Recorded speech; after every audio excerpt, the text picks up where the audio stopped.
Buenas noches Mario. Buenas noches Rocío, estamos saludándolo a todos en este inicio de nuestro cuarto programa, Jardín de Gente. Un jardín en el que vamos tratando de acompañarles en la vida cotidiana, en el quehacer cotidiano de nuestro ser argentinos, con pequeños brotes o plantitas que se van plantando. Hoy es una noche fría para estar en el jardín, pero es una noche ideal para contemplar el jardín, tal vez desde un vidrio de la ventana y ver qué cosas van creciendo. En esta semana que hemos tenido varias noticias que van transformando la historia de nuestra patria, pero sobre todo es una semana histórica porque estaba atravesada por dos eventos muy significativos.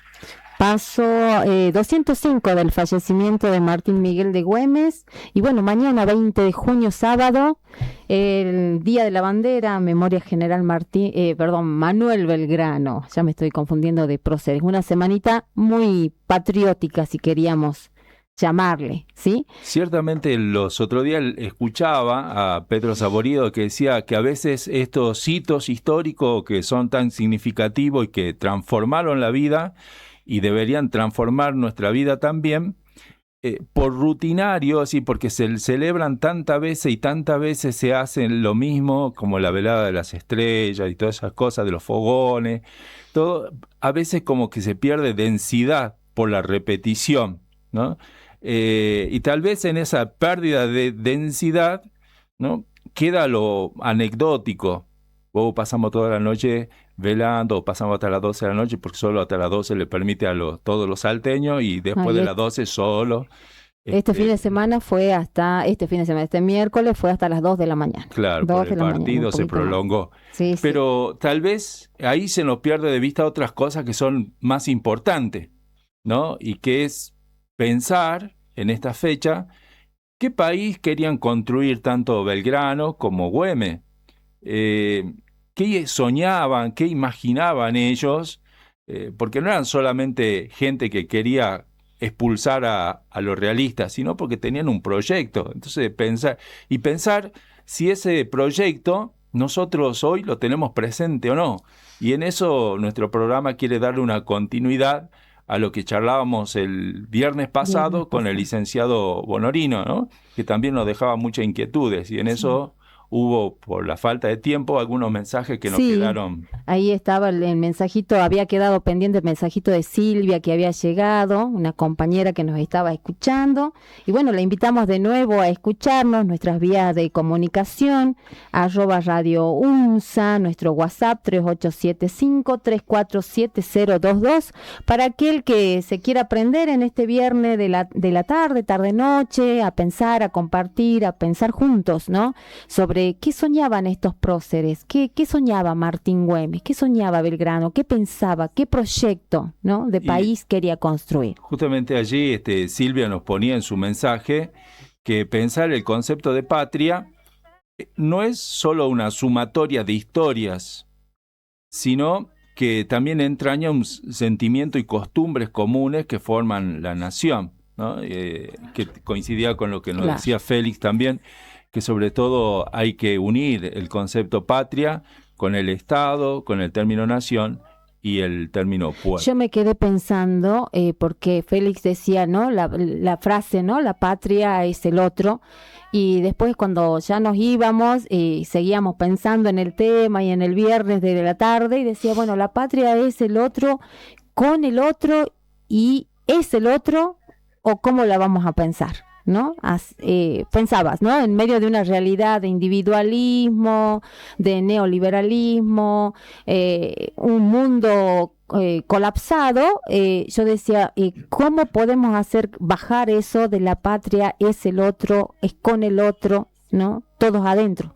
Exacto. Y por ahí le dejamos esta pregunta por si ustedes quieren hacernos llegar su opinión y tratar de construir juntos este sueño colectivo que se llama Argentina, que el sueño colectivo no sea simplemente la cuarta, como se nos repite ahora en el tiempo del Mundial, sino que el sueño colectivo sea ser Argentina, ¿no?, ser una patria libre, soberana, independiente plenamente.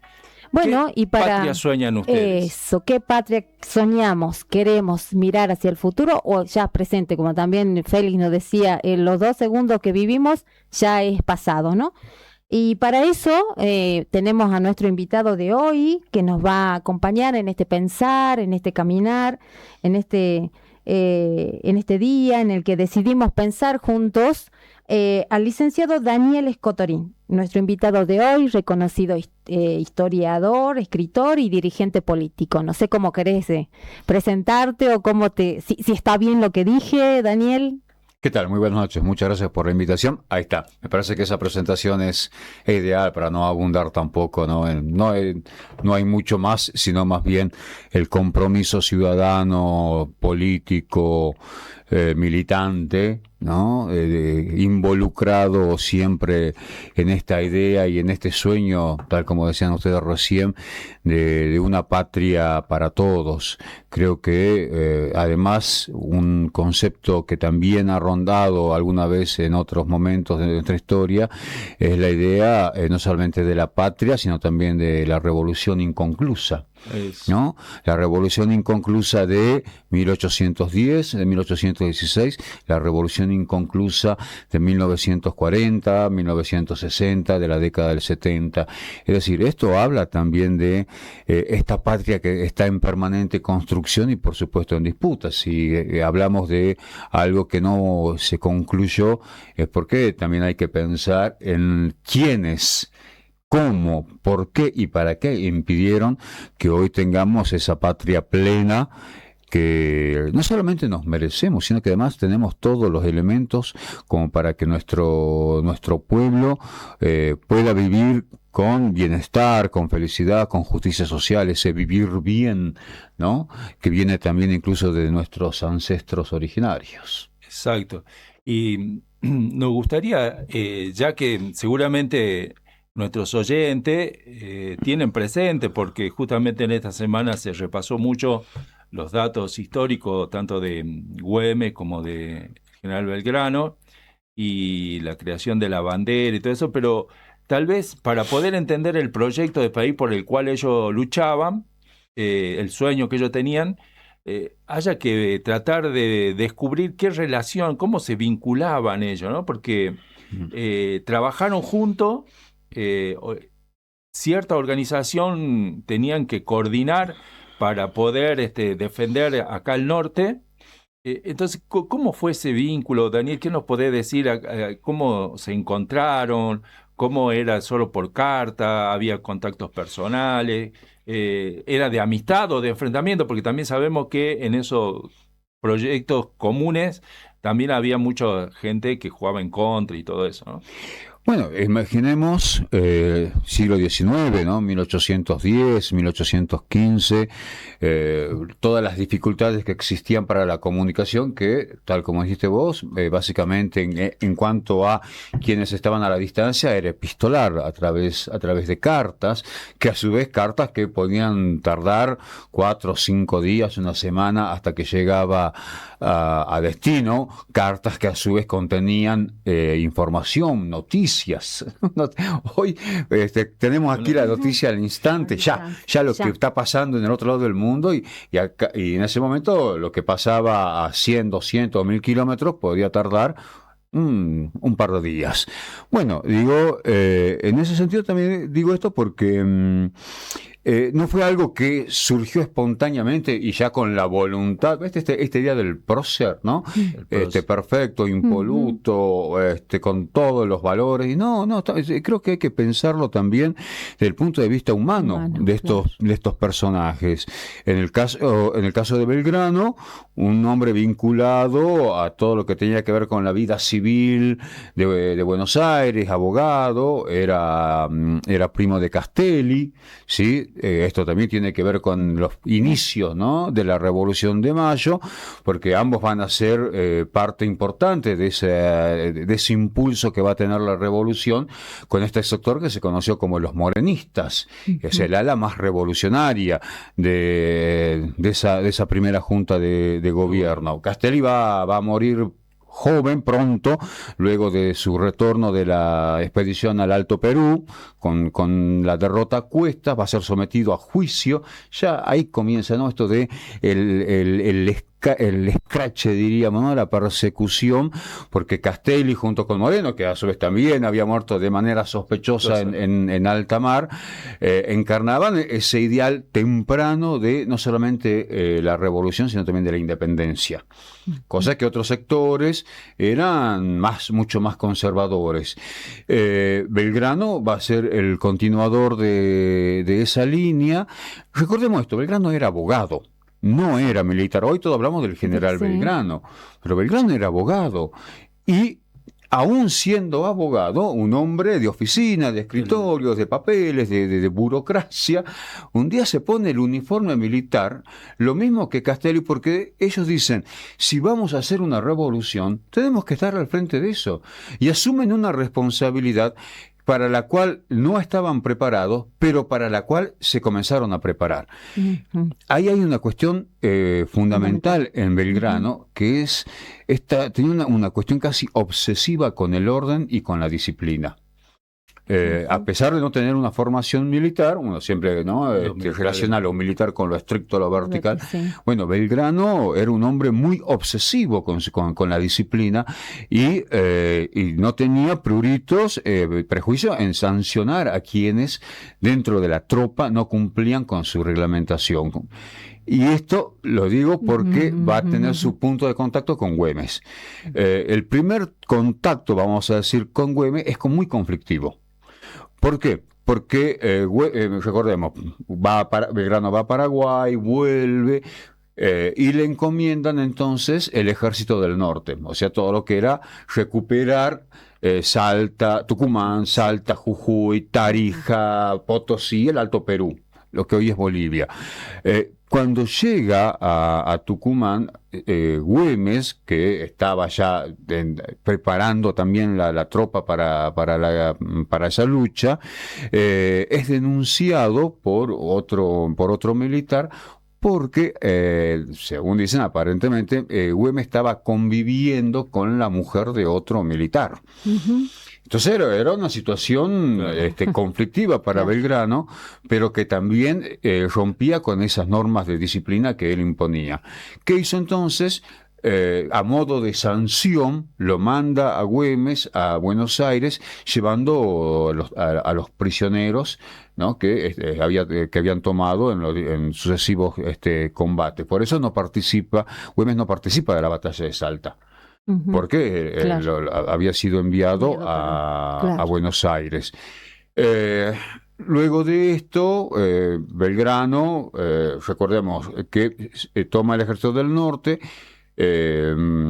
organiza el éxodo jujeño, y el éxodo jujeño también hay que verlo en la dimensión exacta de lo que significa una guerra de recursos, algo que era muy común en otros momentos de campañas militares. Los rusos se lo hicieron a Napoleón, ¿no? Esto de la política de tierra arrasada.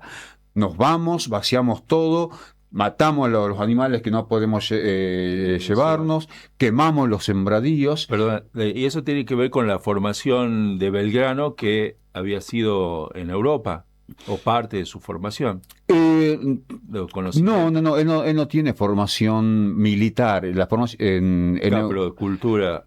Claro, en general sí, pues sí, era un hombre instruido, era un hombre que por supuesto justamente hace de cada responsabilidad que toma, se consustancia de todo lo que tenía que ver con esas teorías, historias, prácticas, ¿no?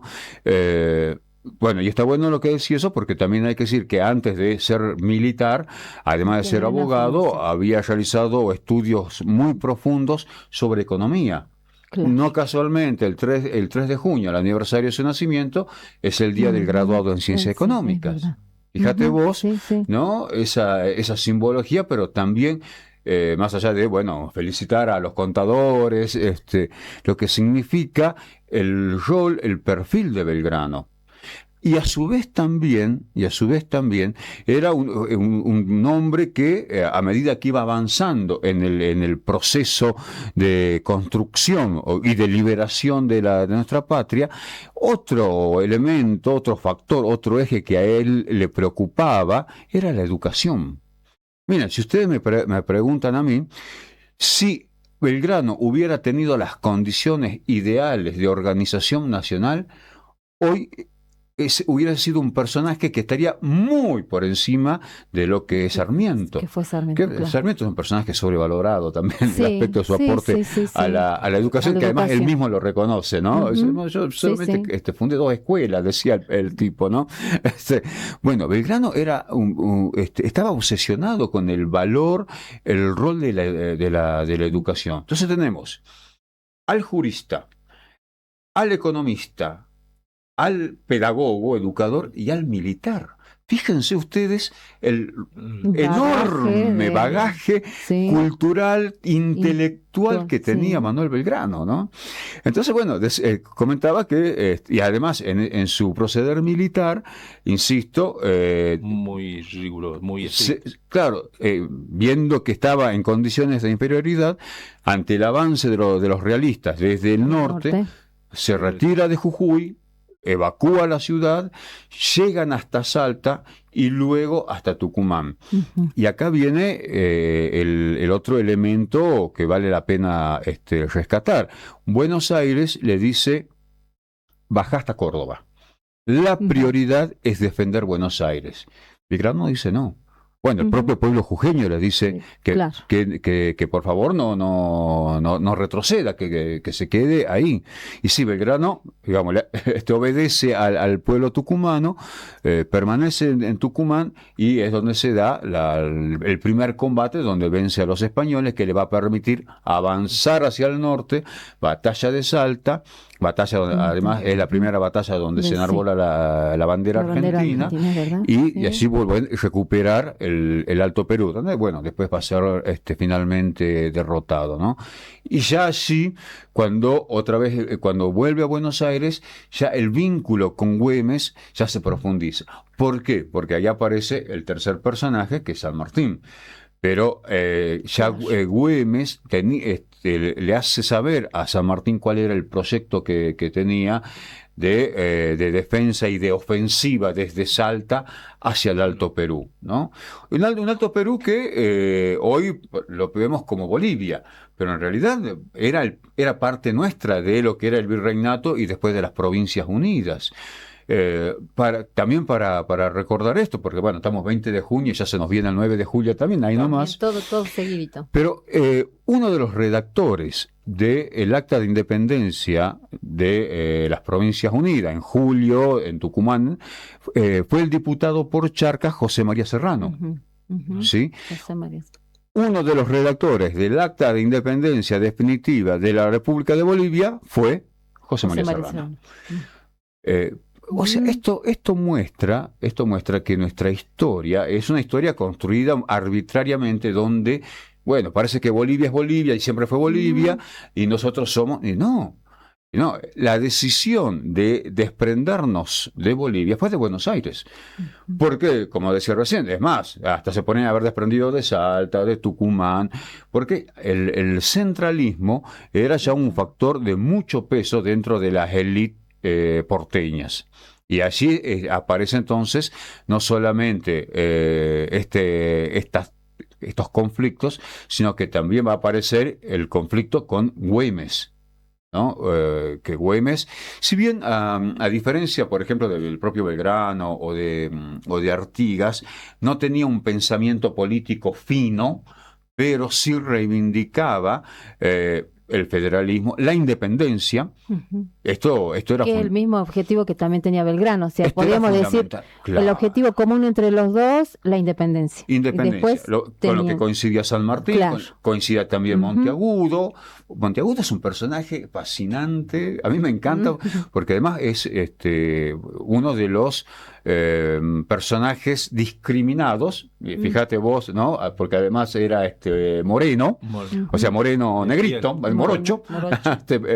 Marrón, diríamos hoy. Claro, claro, pero sin embargo, él es el continuador de esa línea de Moreno, Castelli, Belgrano, reflota la sociedad patriótica, va a hacer una alianza con la logia Lautaro de San Martín y va a terminar siendo colaborador de San Martín en Perú, lo asesinan en Perú, ¿no?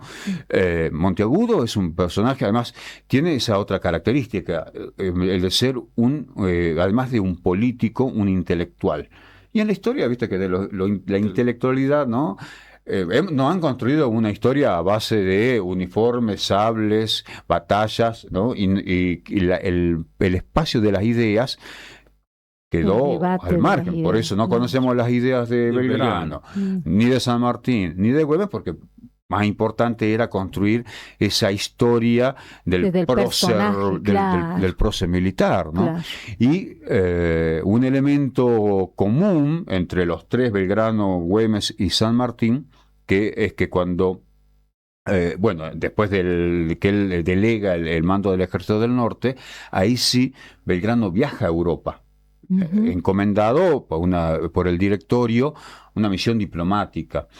Cuando él vuelve, y que vuelve a principios de julio de 1816, inmediatamente se traslada a Tucumán, convoca a una sesión, a una reunión secreta, digamos, cerrada con los diputados, y les dice, bueno, miren muchachos, en Europa cayó Napoleón, volvieron las monarquías, ellos ven que acá esto es un despelote, no hay orden. Creo que la mejor señal que podemos dar para lograr este reconocimiento diplomático de Europa es instaurar una monarquía. Con lo que va a coincidir San Martín y va a coincidir Güemes. Ahora, la monarquía que proponía Belgrano no era una monarquía absolutista, sino lo que es, digamos, la monarquía atemperada, decían ellos, que sería como una especie de monarquía parlamentaria, ¿no? Lo que es al estilo de hoy, bueno, las monarquías que todavía perduran en Europa, ¿no? Claro. La monarquía, el rey, pero después un parlamento, un primer ministro, etcétera. Nunca se terminó de definir exactamente cuál era el modelo en sí mismo, pero la propuesta estaba.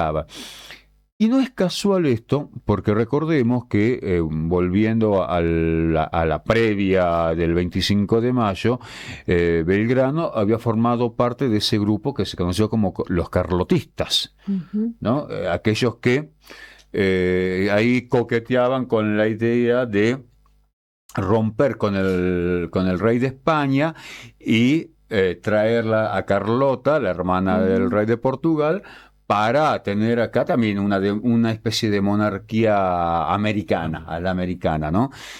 Esto habla también de que, volviendo a esto, ¿no? Al humanismo de las personas, que no podemos, a ver, uno dice, bueno, sí eran revolucionarios, pero no es el revolucionario del siglo XX. Claro.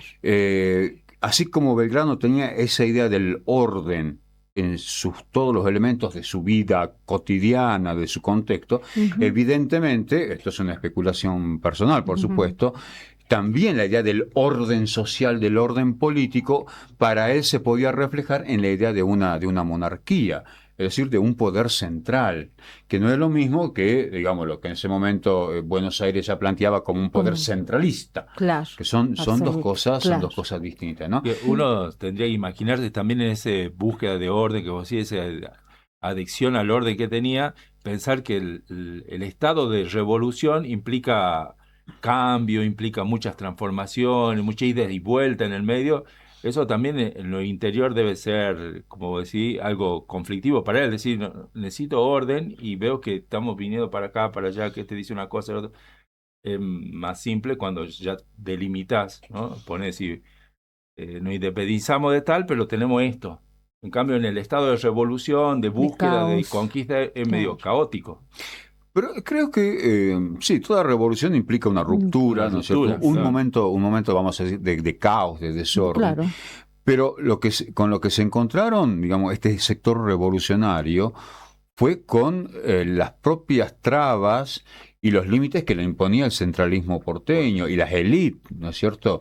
Que es lo mismo con lo que se va a encontrar Artigas. Entonces, en realidad, lo que hubo ahí, a ver, Belgrano, cuando dice, muchachos, vamos al combate, pero nadie sabe quién es quién, nos tenemos que identificar. Bueno, la escarapela. Y dijo, che, pues ya que estamos, la bandera. Claro. Entonces, cuando le comunica eso, Rivadavia pega un grito en el cielo, no, ¿cómo vas a enrolar una bandera? Esconde eso. Ya Belgrano se había ido, no se dio por enterado, y por eso aparece la bandera en la batalla de Salta. Claro. Por eso el juramento en el río Pasaje, que hoy es el río Juramento. Sí. Pero también es, sí, está bien, la voy a esconder, pero acá hay que discutir la independencia. Claro. Independencia que se iba a discutir en la Asamblea General Constituyente de 1813, donde tenía cierto rol importante la sociedad patriótica, pero que finalmente fue obturado por los manejos, las roscas, porque también hay que decir eso, ¿no? El siglo XIX, el siglo de próceres, el siglo XX, el siglo de los politiqueros. No, la politiquería también existía en el siglo XIX, y la politiquería fue la que impidió en 1813 que las Provincias Unidas declarasen la independencia. Apenas sí, abolición de la esclavitud, ¿no? Pero 1813 el objetivo era independencia y constitución, y no se pudo con ambas cosas porque hubieron factores que ya iban constituyéndose como factores de poder, que finalmente patearon eso hasta 1816, cuando ya la cosa era insostenible. Y es más, San Martín le dice en una carta, creo que a Tomás Guido, él estaba de gobernador en Mendoza, y le dice, ¿cómo voy a cruzar los Andes a liberar Chile sin siquiera nombre de quién, si no somos independientes? Y entonces le manda una carta al Congreso y le dice, acá ya es hora de, no lo dice así, pero dejarnos de joder. Claro. Ahí con esa impronta tal vez está bueno, es apasionante ir conociendo todo esto de nuestra propia historia, y lo queríamos recrear justamente con Rally Barrio Nuevo, que tiene una... hermosa canción, hermosa letra, cantautor, hermoso, fascinante, por donde lo miremos. Esta historia de Rally Barrio Nuevo. Volvemos a Jardín de Gente. Una vez más, aquí nuestras vías de comunicación, nos encontramos gracias a Pablo, que no le dijimos hoy, no lo saludamos, Pablito detrás de acá del ventanal, manejando todo como siempre. Nuestra comunicación por vía WhatsApp 3875347022, @Radio UNSA, que nos acoge en este nuestro jardín, ¿sí? Nuestro jardín hoy es Radio UNSA. Y también nuestras redes sociales de la radio, en Facebook, en Twitter, en Instagram y en Twitch, y el Instagram de nuestro programa, Jardín de _gente. Así que ahí nos pueden encontrar. Nos pueden mandar sus mensajitos también, si quieren comunicarse, dejarnos un like en nuestras redes si les ha gustado el programa. Aquí seguimos compartiendo entonces en nuestro Jardín de Gente junto al licenciado Daniel Escotori. Tal vez en esta segunda parte del programa pensar esto del jardín, de la patria, de la Argentina, como ese gran jardín que sembraron en muchas personas. Daniel, nombrabas a varios, ¿no?, en este rato que estábamos charlando, pero por ahí nos gustaría que podamos centrarnos en esta segunda parte en algunas características que tenía ese sueño de país o de patria por el cual luchaban Güemes y Belgrano, ¿no? Por ahí se dice mucho del tema de los gauchos, como Güemes de alguna manera incorporaban el proyecto, los planes de Belgrano por un proyecto económico, de la educación, pero ¿qué nos podríamos, de esos sueños, podríamos relacionarlo con nuestra actualidad? También decir, bueno, en esto más o menos vamos caminando por eso, nos faltaría todo esto otro. ¿Hay algo de todo eso en nuestra Salta o estamos lejos? Bueno, ahí creo que Argentina. Me agarran pesimistas. Creo que cuando hablaba de la revolución inconclusa, de una independencia inconclusa, si bien Argentina tuvo un desarrollo hasta mediados del siglo XX, o por lo menos década de 60, 70, de gran progreso, despegue, desarrollo, luego todo esto se quebró, ¿no? Entonces creo que Salta, yo siempre digo, Salta es como una especie de mini Argentina, en cuanto a riqueza, en cuanto a recursos, y a su vez también en cuanto al diseño de provincia, así como Argentina, las élites la terminan diseñando para ser un país periférico, proveedor de materias primas, de Salta quieren hacer lo mismo. Entonces, esto es lo que quedó truncado. Seguramente un proyecto como el que pensaba Güemes, integrado con las regiones del Alto Perú, pero no integrado de un sentido binacional, integrado dentro de un proyecto nacional, ¿no? El Alto Perú era parte de las Provincias Unidas. Dos cuestiones. Una, el antecedente más inmediato al 25 de mayo de 1810 fue la revolución de La Paz y de Chuquisaca del 25 de mayo de 1809.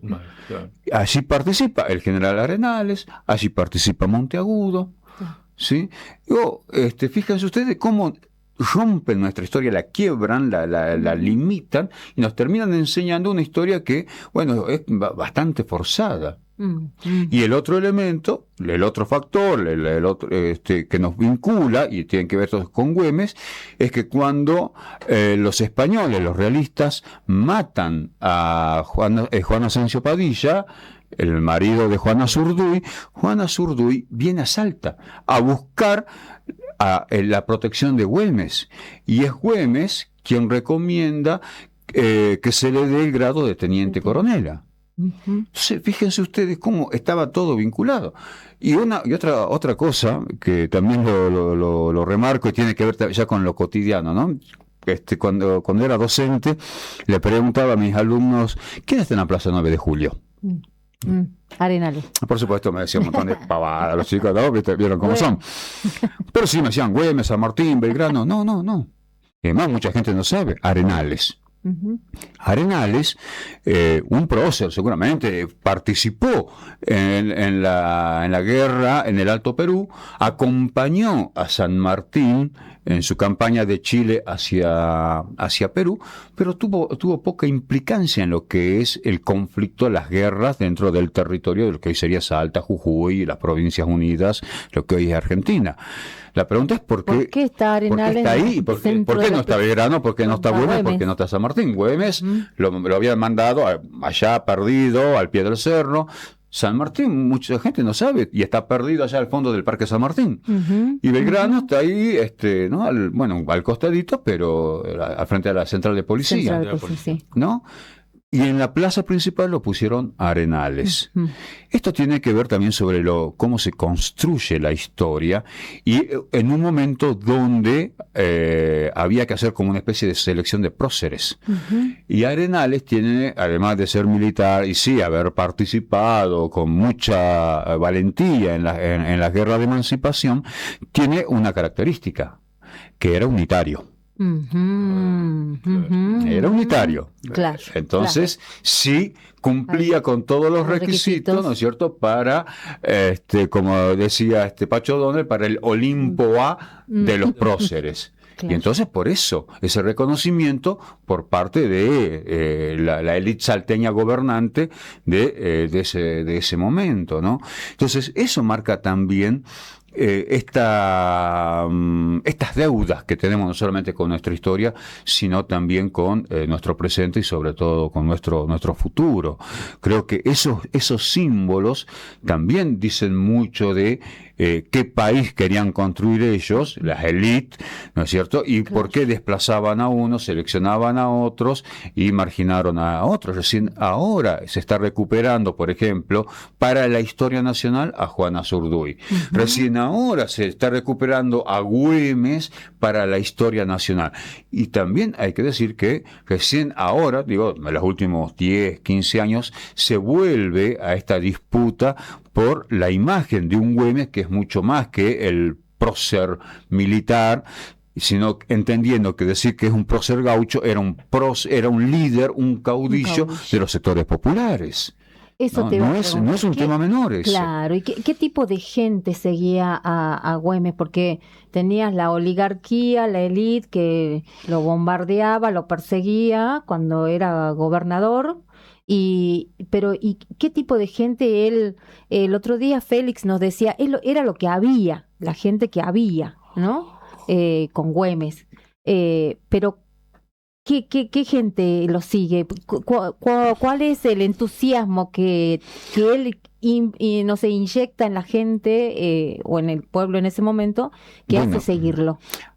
Haciendo referencia al título de una película, Tierra y Libertad. ¿Sí? La libertad era algo que estaba presente ya, desde la propia Asamblea del año 13 y antes también, pero estaba en el ideal de los militares del sector revolucionario y que después con mayor fuerza lo van a encarnar los líderes federales. Y Güemes no solamente les promete el sentido de libertad, sino también el de la pertenencia a y de la tierra. Por eso el famoso fuero gaucho. Ajá, el fuero gaucho es toda una normativa de exención de impuestos, de tributos, ¿sí? Para todos aquellos que se alistaban, que formaban parte de las milicias gauchas. Era también una normativa especial desde el punto de vista jurídico legal frente a cualquier comisión de delito que pudiesen haber llevado adelante los gauchos. Y ahí está, los eximía de la justicia ordinaria y decía, claro, yo protejo a mis gauchos. Y ahí lo de la tierra también, porque no poseían, y a partir de esto podían tener un pedazo de tierra que iba a ser de ellos, de su familia, ¿no?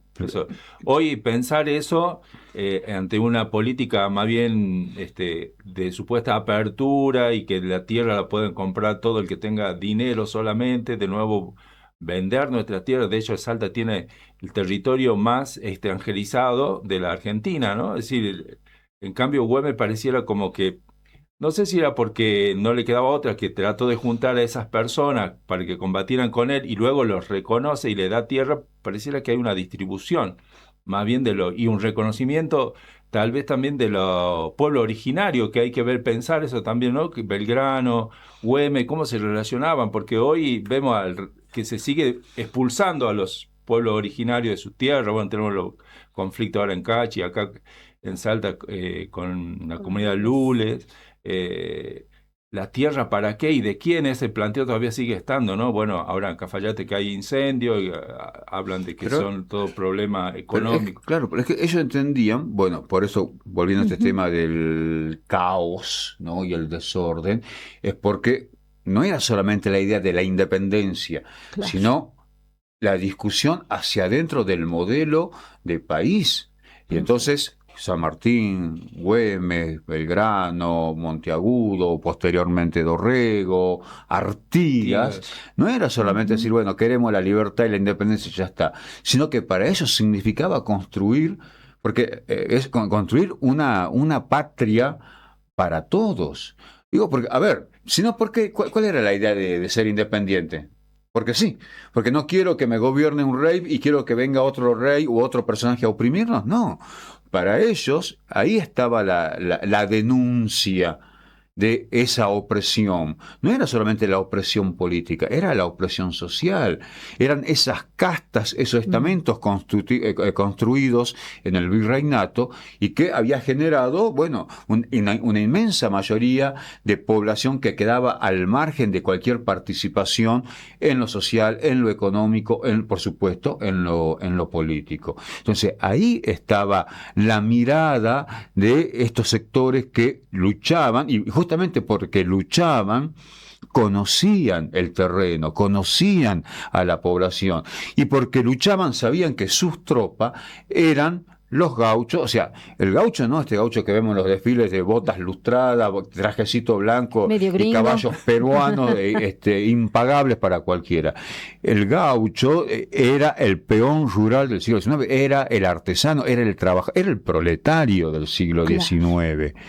Entonces, ese era el personaje, el sector social que se enrola para pelear por su libertad. No era solamente pelear por una libertad abstracta, porque incluso el concepto de patria era un concepto, se quiere, diverso y hasta a veces limitado. ¿Qué era la patria para el gaucho? Y era mi tierra, mi valle, mi provincia.